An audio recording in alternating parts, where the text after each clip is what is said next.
You coach athletes? How many of you have a coach directing and giving you feedback for your movement? Okay, so we can follow a program, we can really feel and stack on that weight and accomplish that goal of that program just by doing it. But a coach, that is our opportunity to truly unlock the theme, that goal. So a theme of a coach is this underlying message of how you get an athlete set up, of how you pick them up. Because yes, on paper in this program, it's accomplishing the goal. But when you start to really connect with that athlete and pick them up, that is coaching. There's a theme there. So when we deliver message, deliver feedback, set up execution, coaching, rising, lowering, whatever they need, yes, sometimes we got to knock them down. So you have a theme. There are 3 themes that I took away from my first ever meeting with John and Raphael. Great opportunity 9 years ago to the day that I got to spend a weekend with those guys. The first theme, posture and position. This is where I really connected with John and the information being delivered. John, he blew out his knee his first game of his rookie year. He's still in the team. He still wanted to fight for his spot that he earned to be there. Drafted fourth round, 2nd pick overall. He still had to fight to be there. So he watched film to understand a different level to this game of football. And in watching that film, he saw an amazing, just eureka moment. When they set up as an offensive lineman, they set up in their position. If they set up in a good balanced stance, they were able to impose their will. They were able to win. But the people that got lazy or tired or fatigued, they set up in a poor stance, they lost. Setting up. The opponent was the external force. So he's like, all right, how can I accomplish this if I can't play football? The weight room. Opponent's external force, well, the fucking barbell's an external force.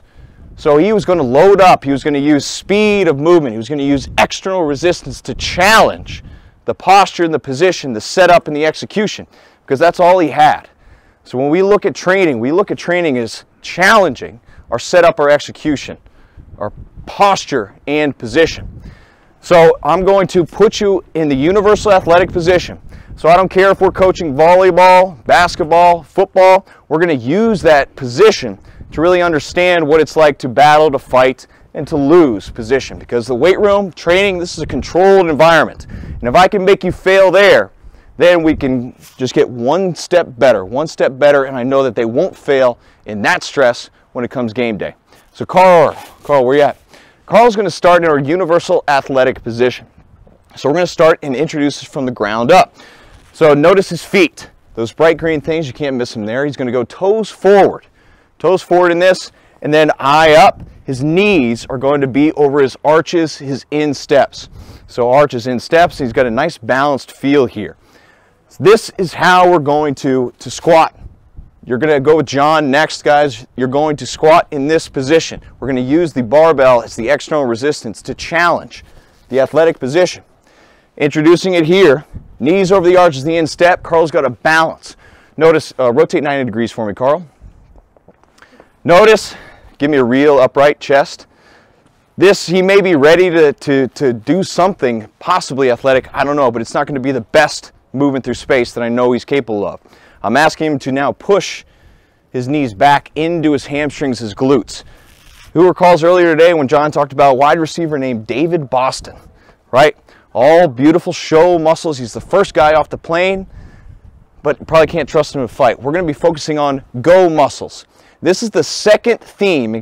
Melanie, make sure you zoom in on this. This is the second theme that I took away from that seminar. Every movement that was introduced was focused on loading the backside.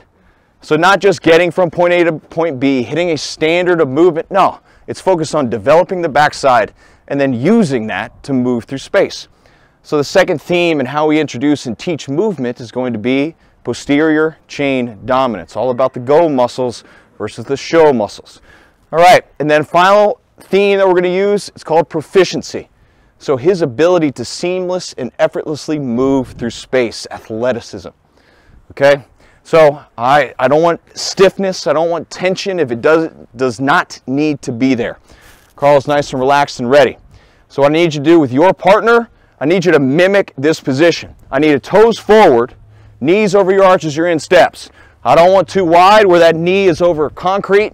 I don't want too narrow in which those knees are either over those heels or driving outside. All right, so find that athletic position, toes forward. And if they're not in a good position, or what they feel is toes forward, but it's not, feelings will lie to you, I need you to coach and provide some feedback and direction to get them set up. You're already knees out.